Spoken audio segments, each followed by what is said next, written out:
Madam Chair. Senator from Colorado. Madam Chair, I would like to ask unanimous consent to engage in a colloquy with my good friend, Senator Collins of Maine, for up to 10 minutes. Without objection. Thank you, Madam Chair. Madam President, I should say, Senator Collins and I are here today to underscore the timeliness of a bipartisan solution that we've been pushing for since March. While I firmly believe we should replace the sequester with a balanced and comprehensive plan that delivers the same deficit-reducing punch, it appears to me and to all of us that the sequester is here to stay for at least this year, for the remainder of the fiscal year. We run on a September 30 fiscal year. And I want to underline, we need deficit reduction. But the way in which we're doing it through the sequester is terrible policy, and it's time to fix it. Just after the fiscal year 13 sequester was triggered, with Senator Collins' leadership, she and I introduced a common sense plan that would empower federal departments and agencies to replace the indiscriminate cuts of sequestration with more strategic cuts. You just have to look at the way in which sequestration has endangered critical programs for working families, our senior citizens, and the middle class to know that we have to do more than we're doing today. And just throwing up our hands and doing nothing is poor governing.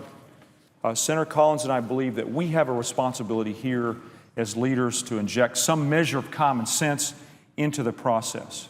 And with that, Madam President, I'd like to turn to my colleague, Senator Collins, for her thoughts on the necessity of the Collins-Udall legislative proposal. Madam President. Senator from Maine. Thank you, Madam President. Madam President, of course, my friend and colleague from Colorado is exactly right. And I want to thank him for his leadership on this issue and for working with me to develop a bipartisan, common sense plan that would help to mitigate the harmful effects of the automatic spending cuts known as sequestration that took effect on March 1st. I want to emphasize that under our proposal, budget targets would still have to be met. We understand the need to confront our enormous federal debt, which is approaching $17 trillion. But our plan does so in a sensible way. It recognizes that rather than imposing meat-axe cuts, we should be setting priorities. Our bill would give the heads of federal agencies and departments affected by sequestration the flexibility to implement the required cuts in a much more thoughtful way by preserving vital programs and reducing or eliminating lower priority programs. Our bill also ensures appropriate congressional oversight of these decisions by requiring the agency heads to submit their spending plans to both the House and Senate Appropriations Committees 5 days before implementing these decisions. These committees and their subcommittees know the budgets of these agencies inside and out and will be able to effectively monitor their spending decisions just as the committees now oversee reprogramming requests. Madam President, Congress has already demonstrated that providing flexibility to federal agencies in a common sense way to address the unprecedented problems caused by sequestration makes a great deal of sense. Just recently, Congress passed a bill that we authored that gave the Department of Transportation the flexibility to end the furloughs of air traffic controllers and to instead reduce spending by transferring unused balances from a grant program. That's the kind of decision-making flexibility that we're talking about. In this case, the furloughs were causing terrible flight delays and had the potential to truly harm the economies of Maine, Colorado, and countless other states that count on tourists visiting to see our amazing scenery, to sample our extraordinary food, and to just be with our great people. Had we not come together to pass this bill, the impacts could have been devastating to Maine and to Colorado businesses and their employees. In Maine, it would have affected everyone from our wait staff and our innkeepers to the countless tourist attractions in our state. It would have even affected federal institutions like the gem of Acadia National Park and our state parks as well. In our states, each season, but particularly during those key peak summer months, we welcome with open arms visitors from around the globe. But if those visitors were going to have to sit on a tarmac for 3 hours awaiting a flight, they most likely were going to cancel their trips. I'm proud of the work that Senator Udall and I did to pass this bipartisan bill, but more can and should be done to give other agencies the same kind of flexibility to set wise spending priorities. And I would turn to the senator from Colorado to ask him if he agrees that isn't that a better approach than just across-the-board cuts with no flexibility. The senator from Maine has it exactly right, and I want to commend her for her leadership, Madam President. I want to point out, too, to those who were critical of what we did when it came to the FAA, that it's not just elite business travelers or members of Congress that use our air transportation system. It's families, it's seniors, it is business women. It's every American possible using our air transportation system. You see the egalitarian nature of our air transportation system when you're in our airports. And she brokered a sensible compromise, kept our airports running, flights on time, and commerce flowing smoothly. And I remember Senator Collins standing here on the floor somewhat late at night and appealing to the leader, both of our leaders, and Senator Collins led the way.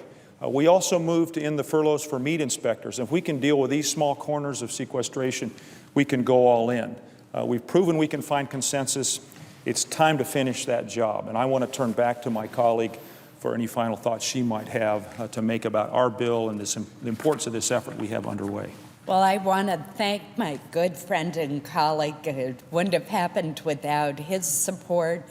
We took a bipartisan approach, and that's the kind of approach that we're taking today and urging our colleagues to look at our bill and our leaders to move it. Many agencies face the same challenges that were encountered by the FAA, and many agencies know of better ways to meet the sequestration targets. I have long believed that these across-the-board cuts, where we don't prioritize, simply do not make sense. Last week, the Department of Defense announced that because the Navy was able to identify cost-effective ways to meet its budget targets, thousands of hardworking men and women at our nation's naval shipyards, like the Portsmouth Naval Shipyard in Kittery, Maine, would not have to be furloughed. I had long argued that the Department of Defense has the flexibility to minimize the furloughs because we gave them that authority as part of the continuing resolution.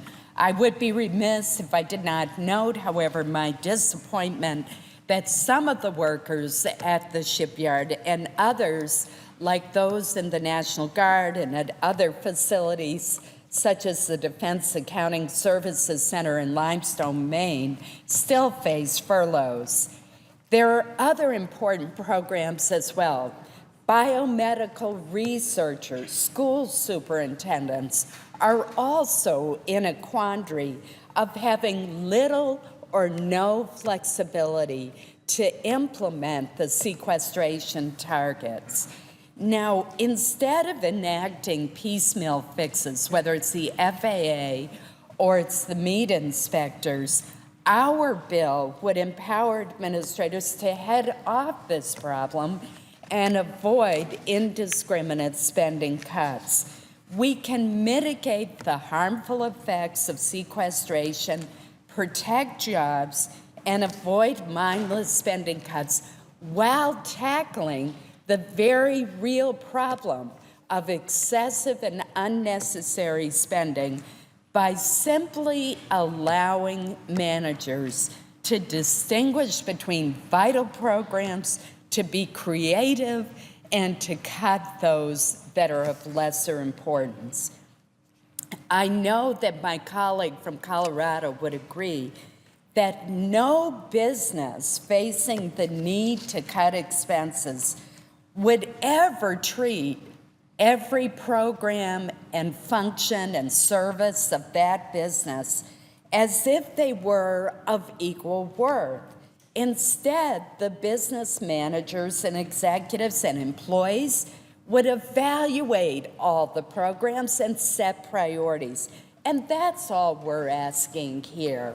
So I would like to thank the senator from Colorado, my good friend Senator Udall, for his strong partnership on our effort to protect the jobs of hardworking Americans, prevent arbitrary spending cuts, and yet deal with an unsustainable $16.8 trillion debt. We know that our approach would go a long way toward allowing priorities to be set.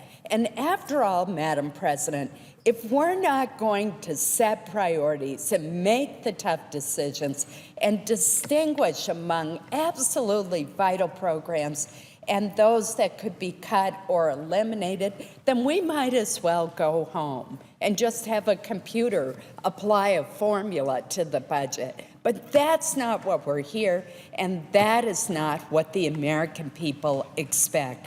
They expect us to exercise judgment and make good decisions. Madam President, I believe our time has expired, or is beginning to expire, but I wanted to just underline what Senator Collins said. We are passionate about this. Some say a passionate problem solver is an oxymoron, or a passionate moderate is an oxymoron. That isn't the case here. We want to solve this. We both have private sector experience. This is not how you would run a concern in the private sector. We can do this. We've shown we can do this. Let's move forward and provide certainty, not just to the federal agencies, the people of this country, and in a time of tough economic challenges with a fragile recovery underway, we need to create more certainty, and we need to budget and then execute in a wiser, smarter way. I want to thank the senator from Maine for her leadership. I value our partnership, and I know we're going to see this to a successful conclusion. Madam President, I did have a unanimous consent request before I relinquish the floor. I have 10 unanimous consent requests for committees to meet during today's session of the Senate. They have the approval of the majority and minority leaders. I would therefore ask unanimous consent that these requests be agreed to and that these requests be printed in the record. Without objection. Thank you, Madam President. I yield the floor.